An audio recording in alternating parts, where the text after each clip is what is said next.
Hey guys, we're going to talk about burns Thursday and Friday, and this is a short video on burns. Then I'll go through 3 slides on different types of burns. Then in the next video, we'll go through burns, facts or fiction. These will be followed by quizzes. Burns can be caused by contact with extreme heat, chemicals, radiation, or electricity. Burned areas can appear red, brown, black, or white. You may see swelling, blisters, or both. To care for any type of burn, remember 3 simple steps: stop, cool, cover. After sizing up the scene, stop the burning by eliminating the cause of the burn if it is safe to do so.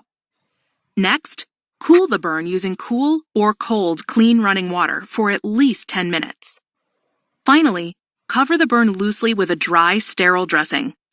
Burns involving blistering or broken skin should be evaluated by a healthcare provider. Some burns are minor and require only first aid care, but others are critical and require a call to 911 or the designated emergency number. To decide whether a burn is critical, look at the following factors. What caused the burn?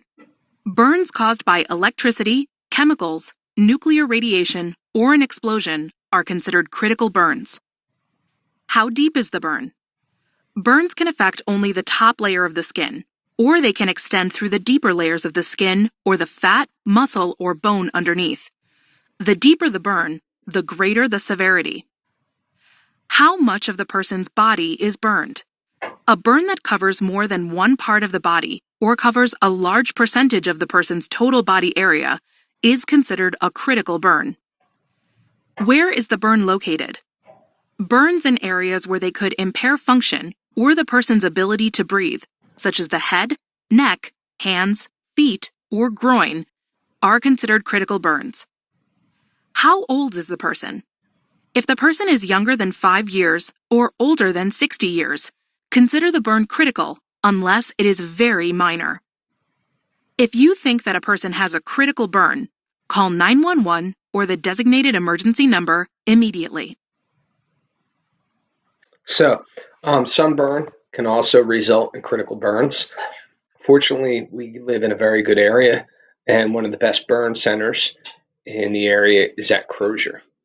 Um, so, um, There's different types of burns. We can classify burns on how it affects the skin or what caused the burn.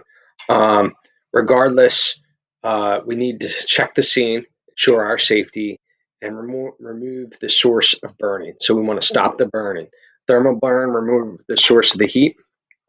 Chemical burn, remove contaminated clothing if possible.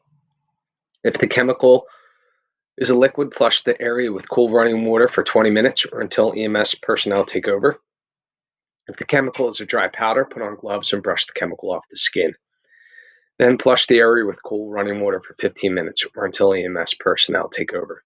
Electrical burn, of course, turn off the power at its source. And for an electrical burn, we need to be prepared to do CPR. Okay? So, if we get burned with grease or oil, you might want to use a towel to blot it off. Grease, oil, and water do not mix. But regardless, after we get that chemical off, we want to cool the burn as soon as possible for at least 10 minutes with cold running water.